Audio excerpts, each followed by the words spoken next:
Hello friends, welcome to Sanskrit study centre. आज हम पढ़ेंगे कक्षा 6 सुरविभाग 1 का पहला पाठ, जिसका नाम है शब्द परिचय। शब्द परिचय यानी शब्दों का परिचय। शब्द जो है स्वर और व्यंजन से मिलकर बनते हैं, तो यहाँ हम स्वर और व्यंजन वर्णों का अध्ययन करेंगे। स्वर क्या होते हैं? स्वर का उच्चारण स्वतंत्र रूप से होता है। और व्यंजन किसे कहते हैं? वे वर्ण जो स्वरों की सहायता से बोले जाते हैं उन्हें हम व्यंजन कहते हैं। तो सबसे पहले हम स्वर का अध्ययन करेंगे। स्वराहा, स्वर कौन कौन से? अ, ये स्वर है, ये शब्द है। अश्वः, अश्व, अश्व मतलब घोड़ा। आ, ये स्वर है। आम्रम, आम, आम्रम किसको कहते हैं? संस्कृत में आम्रम कहते हैं, हिंदी में आम।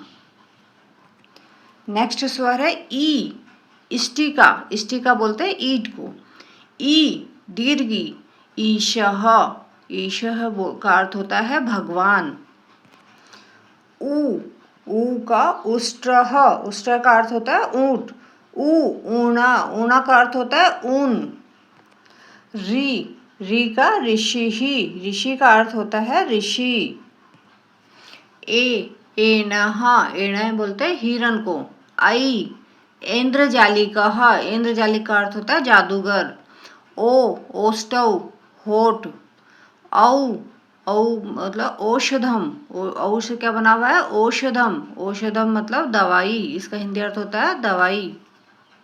अभी हमने स्वर पढ़े, अब हम व्यंजन पढ़ेंगे। व्यंजनानि, व्यंजन क, ख, ग, घ, अंग, ये सब क्या होते हैं? व्यंजन होते हैं। तो पहला व्यंजन कौन सा? क। कैसे, क्या शब्द बन रहा है? कमलम, कमलम मतलब कमल। ख से बन रहा खड़गः, इसका अर्थ होता है तलवार। ग से गणेशः, गणेश। घटः, घड़ा। अंगः, इससे बन रहा है गंगा, गंगा नदी का नाम है। नेक्स्ट व्यंजन है च से शब्द बन रहा है चक्रम, चक्रम चक्र। छत्रम, छाता, छत्रम किसको बोलते हैं? छाते को। जलयानम, जहाज।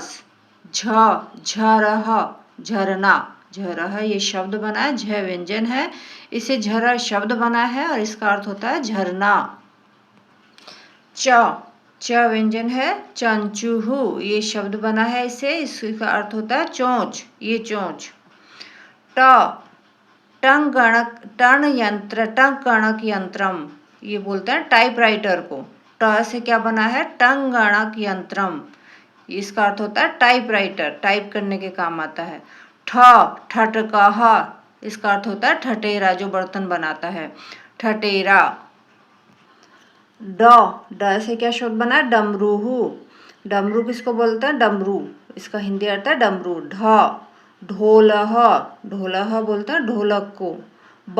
बाणः, बाण। त क्या व्यंजन? त व्यंजन है। तरुहु, इसे शब्द बनता है तरुहु, तरु का अर्थ होता है वृक्ष। थः, द से दर्पणः, दर्पण बोलते हैं शीशे को। धनुहु, इसका अर्थ होता है धनुष। नरेशः, नरेश का अर्थ होता है राजा। पर्णम, पर्णम बोलते हैं पत्ते को।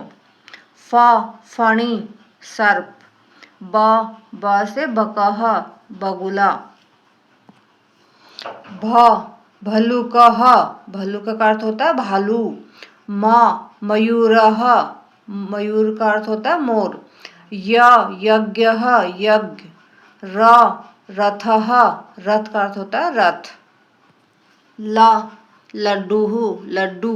व से वटः, वटः बोलते हैं वृक्ष को। शशकः, इसका अर्थ होता है खरगोश। षटकोण वाला। षटपदः, षट मतलब 6, पद है मतलब पैर, 6 पैरों वाला क्या होता है? भ्रमरः, भंवरा होता है ना काले कलर का, उसको बोलते हैं षटपदः।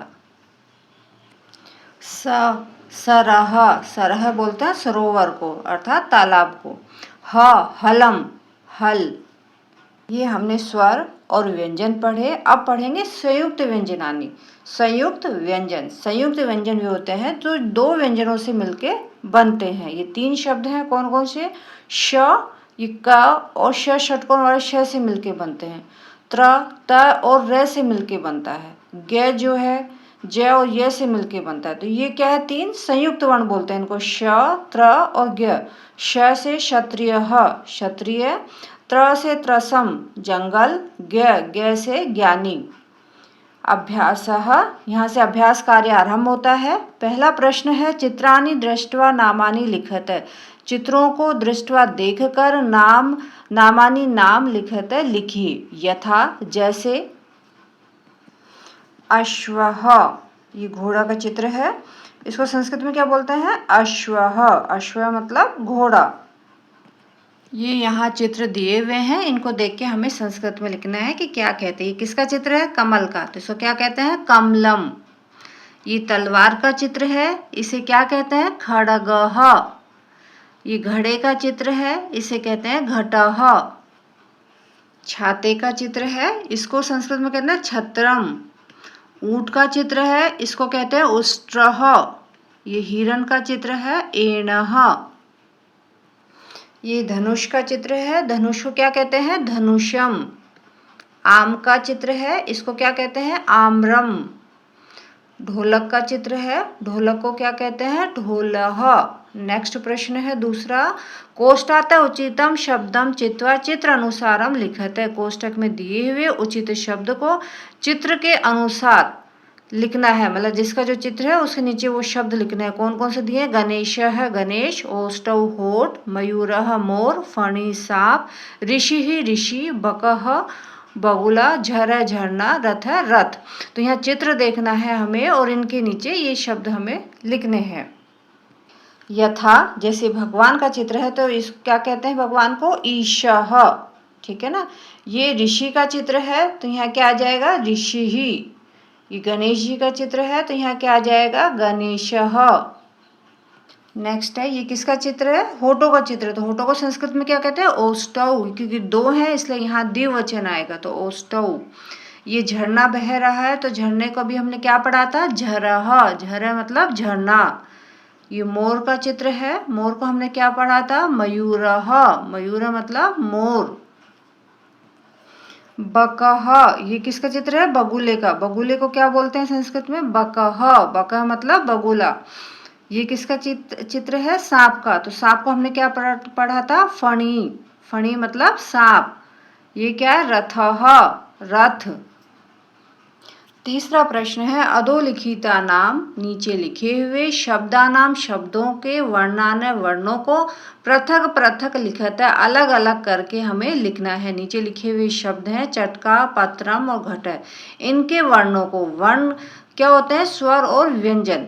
तो यहाँ ये शब्द है तो इन शब्दों के वर्णों को हमें अलग करके लिखना है। जैसे यथा, मयूर है, या मयूर का बताया हुआ है, म व्यंजन है और ये क्या है, स्वर, अ, इसमें स्वर मिला हुआ है। तो म प्लस अ, य हलंत प्लस उ की मात्रा है ना, र प्लस र में क्या मिला हुआ, अ, और ये विसर्ग। ऐसे हमें इन वर्णों को, स्वर और व्यंजन को अलग अलग करके लिखना है।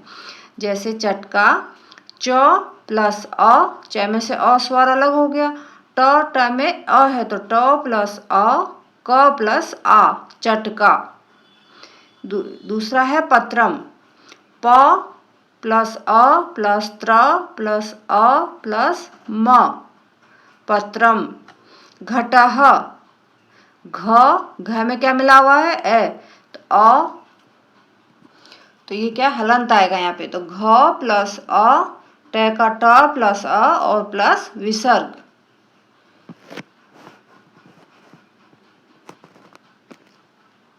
यहाँ पर नेक्स्ट है नरेशः।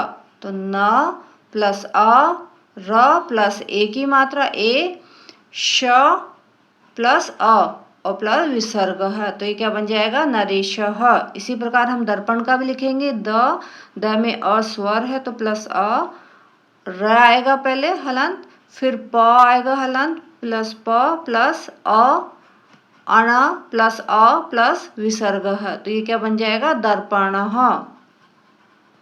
नेक्स्ट 4th प्रश्न है, रिक्त स्थानानि पूर्यते, खाली स्थानों को पूरा करिए। जैसे दर्पणः, तो इसमें प खाली था स्थान तो ये लिखना है दर्पणः। यहाँ पर हमें खाली है तो ये बनेगा जलयानम, ल आ जाएगा तो जलयानम। शशकः खरगोश, शशकः खरगोश। गणेशः गणेश। चक्रम चक्र। इष्टिका ईट। लास्ट प्रश्न है 5वां, वर्णमाला अनुसार क्रमेण स्थाप्यते, वर्णमाला के अनुसार क्रम में स्थापित करिए। वर्णमाला मतलब पहले स्वर, पहले कौन सा स्वर आता है उसके हिसाब से, कि उस हिसाब से हमें इसको करना है। और व्यंजन में कौन सा पहले व्यंजन आता है, तो वर्णमाला में हमने अभी स्वर और व्यंजन पढ़े, तो उसमें पहले कौन सा वर्ण आता है उस हिसाब से करना है हमको। पहले स्वर का करना है तो इसमें आएगा ऊणः ऊन, बकः बगुला, औषधम औषधि, हलम हल, सरः तालाब, मयूरः मोर, रथः रथ, आम्रम आम, घटः घड़ा, कमलम कमल। तो सबसे पहले इनमें से क्या आ रहा है, आ स्वर, तो यहाँ आ जाएगा आम्रम। उसके बाद ऊना, फिर औषधम औषधम। अब स्वर में तो यही है, अब हम व्यंजन में देखते हैं। सबसे पहले कमलम, फिर घटः, बकः, फिर मयूरः, इसके बाद रथः, फिर सरः और इसके बाद हलम। आज हमने पढ़ा पाठ पहला, शब्द परिचय। यदि जानकारी अच्छी लगी हो तो कृपया मेरे चैनल को लाइक करें, शेयर करें, सब्सक्राइब करें। इस पाठ से संबंधित यदि कोई भी प्रश्न हो तो कृपया कमेंट में लिख के अवश्य पूछें। धन्यवाद।